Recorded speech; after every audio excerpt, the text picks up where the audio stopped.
Hi everyone, thank you for tuning in to our GI Research on the Road. This is the last day of DDW Digestive Disease Week here in San Diego, and today we are actually welcoming Dr. Lisa Strate from the University of Washington, where she is a gastroenterologist in clinical research and serves as the section's chief gastroenterology of Harborview Medical Center, where she actually provides care for patients with diverticular diseases and other digestive diseases as well. So thank you so much for joining us. Thank you. Today. It's my pleasure.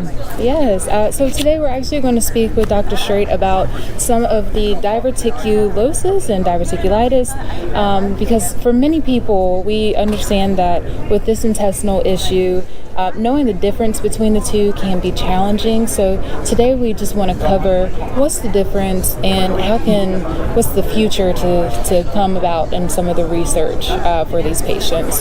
So again, thank you. Terminology in diverticular disease is really confusing. I think even many clinicians and physicians get them confused. But diverticulosis is a condition where people develop one or more small pockets in the colon, and those are usually asymptomatic, meaning someone doesn't notice that they have them and it doesn't cause a problem in most patients. And diverticulitis is in the rare instance when one or a few of those pockets become inflamed, and then patients develop symptoms. So really, diverticulosis is the precursor to diverticulitis. Wow, that's a great explanation. I think that's one of the questions that a lot of patients have, is just how do we differentiate these two and what is it exactly? So branching off of that, what is the difference then, further into detail between the two? So diverticulosis, this presence of these pockets in the colon, is really, really common. Up to 75% of Americans will develop diverticulosis if they live to be in their 70s. On the flip side, diverticulitis, where one of these pockets becomes inflamed, is very rare. Only approximately 2 to 4% of individuals who have diverticulosis, these pockets, I wish I had pictures, would develop inflammation. And that inflammation is a short-term thing. Patients with diverticulitis present with pain, usually in the left lower quadrant, often don't feel well and may have a little bit of a fever. And that episode lasts generally 7 to 10 days, and then it's gone and they go back to feeling normal. Whereas the patient who has just diverticulosis, who doesn't have diverticulitis, won't feel the pain, won't have a fever. So diverticulitis is a short-term illness that's associated with having diverticulosis. Some people with diverticulitis have recurrent attacks, so they'll have more than one of these episodes, and in that sense can become a little bit more chronic. Yeah, so then in that case, how do doctors hypothesize that diverticulosis develops? Yeah, so these pockets in the colon that are so common, we actually don't understand well, but there have been a couple of genetic studies, something called GWAS, or genome-wide association studies, published in the last year or two, that have started to elucidate the reason people might get diverticulosis. A long time ago, when this disease began to be studied in the 1960s, 50s and 60s, the Painter and Burkitt, who were sort of the forerunners of research in this field, hypothesized that a low-fiber diet led to diverticulosis because patients in Africa and Asia who tend to eat a higher fiber diet don't get diverticulosis. We're now starting to really refine that theory, and actually several studies have indicated that fiber probably is not related to diverticulosis. So now these genetic studies are adding another layer onto that and are really pointing to what we call connective tissue defects, I suppose, genes that are involved in connective tissue. So what makes up your skin, what makes up your colon wall, is probably different in people who develop diverticulosis from people who don't. Yeah, so and that makes sense, and then it's clear that there is a difference between diverticulosis and diverticulitis. So then there must be a difference in how you hypothesize that diverticulitis develops, right? Yes, the genetic studies recently maybe don't hone us in so much on a mechanism. There were a few genes that are involved in immunity.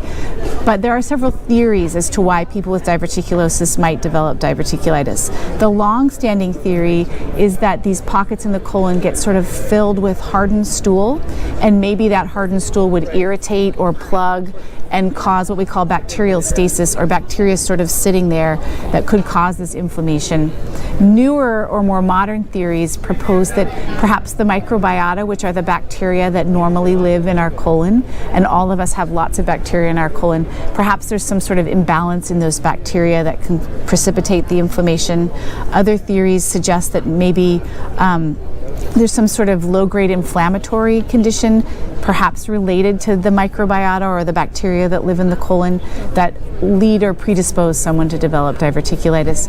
We don't know for sure, but those are sort of leading theories. Yeah, and with those leading theories, I mean, I think that a lot of patients also, the next question would be, okay, now we understand how it kind of sort of develops these two things, but how do I go about being diagnosed with diverticulosis and diverticulitis? Like, how do doctors diagnose that for patients? Most people with diverticulosis, unless they've had a screening colonoscopy, so for example, they're over 50 and they need a colonoscopy to look for colon cancer, or if they've gone in for some sort of imaging test like a CT scan for another reason, most people won't know that they have diverticulosis because it's asymptomatic. There's no reason for a doctor to do an investigation to look for that. So the way they would be diagnosed with that is if they have a colonoscopy or a CT scan or perhaps some other sort of imaging test, but those would be the two most common reasons for them to be diagnosed. And you would say that because, like you said before, some of the symptoms, they aren't there? Well, it's a very controversial area as to whether these pockets in the colon themselves can cause symptoms without having diverticulitis, which is inflammation. It's controversial. I don't know if we want to get into it here, but some investigators believe that in a subset of people with these pockets in the colon, diverticulosis, have a syndrome similar to irritable bowel syndrome. It's sort of a functional bowel syndrome.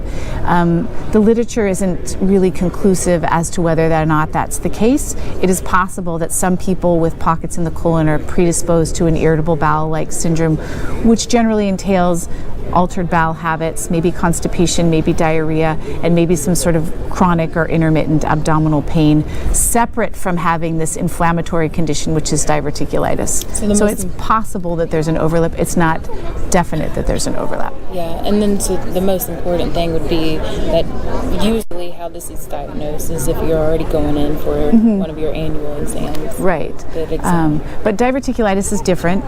Usually people with diverticulitis come to their doctor because they're in pain, they don't feel well, and their doctor could diagnose diverticulitis based on clinical grounds, meaning doing a physical exam and checking some lab tests. The more definitive way to diagnose diverticulitis is with an abdominal CT scan, which is a way to image the intestines. And that's actually really good to know that there is a difference between how doctors diagnose these two with different conditions. So, like, I think usually the next question that most patients might have would be, now that I've been diagnosed with either diverticulitis or diverticulitis, what are the things that they can't eat? Because I think a lot of the question comes down to are nuts and seeds for people with diverticulosis and diverticulitis. Yeah, that's okay? an important question. I think there's a lot of confusion around diet in diverticulitis and diverticulosis, in part because our recommendations for patients with just diverticulosis versus patients who are actually having an episode of diverticulitis are very different. So I'll start with the nuts and seeds. That's really, as far as I know, and I've looked at the literature, a bit of a wives' tale.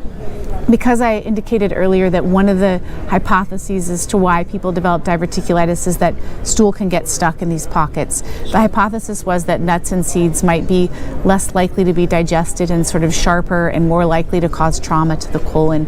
That does not appear to be the case. I was involved in a large study looking at tens of thousands of men where we had data on what they'd eaten on average over 20 years, and men who ate more nuts and seeds were not more likely to get diverticulitis.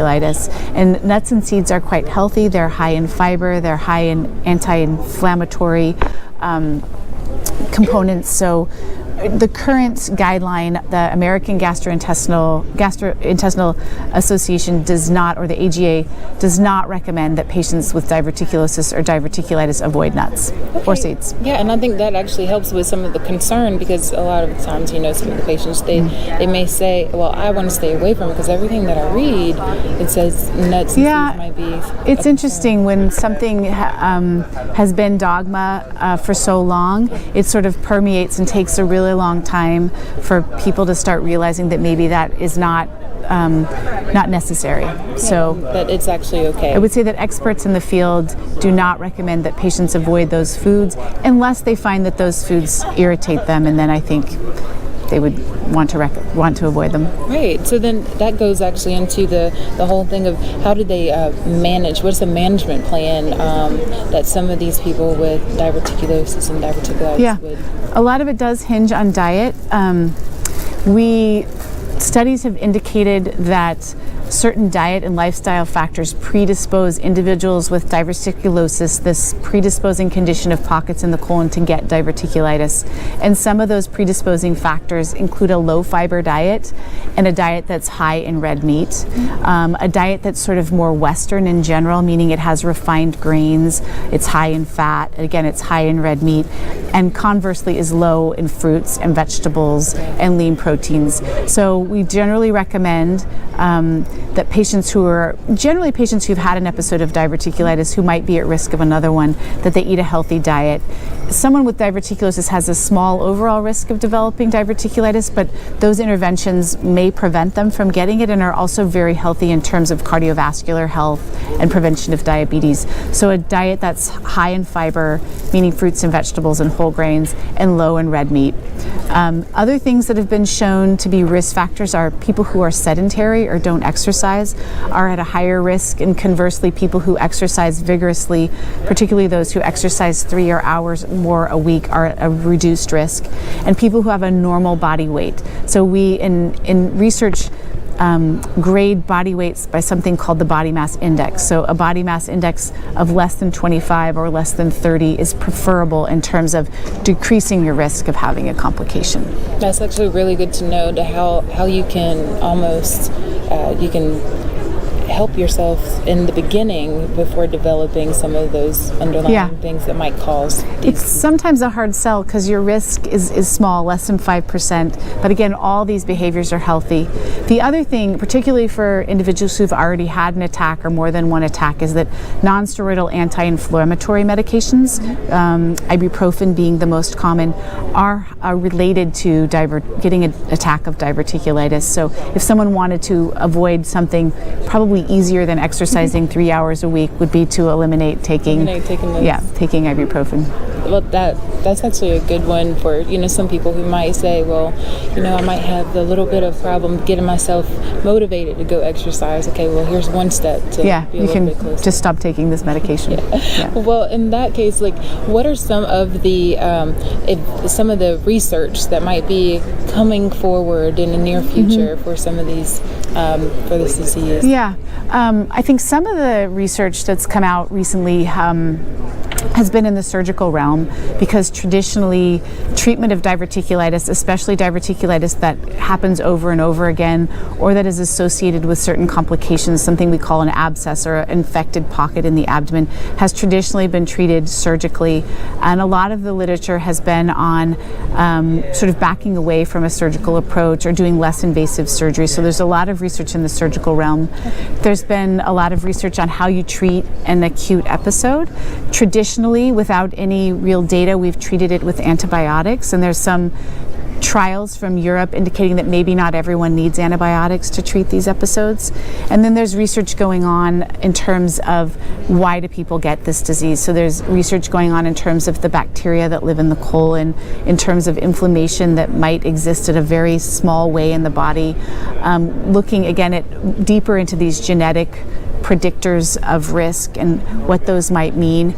So I think it's a really exciting time. I don't think that we have any answers in the next year or two, but I think over the long term working towards understanding this disease better. Right, so then you would say like the current questions that people have about diverticulosis and diverticulitis, that these questions would be answered here in the future, in the near future. There's a lot of interest. Yeah, that there's going to be something and some hope for some of these patients as far as how they're getting their questions answered about this. Yeah, and I think, just in this disease, just having the information, knowing things like nuts and seeds are probably okay, and these are some things you can do to decrease your risk.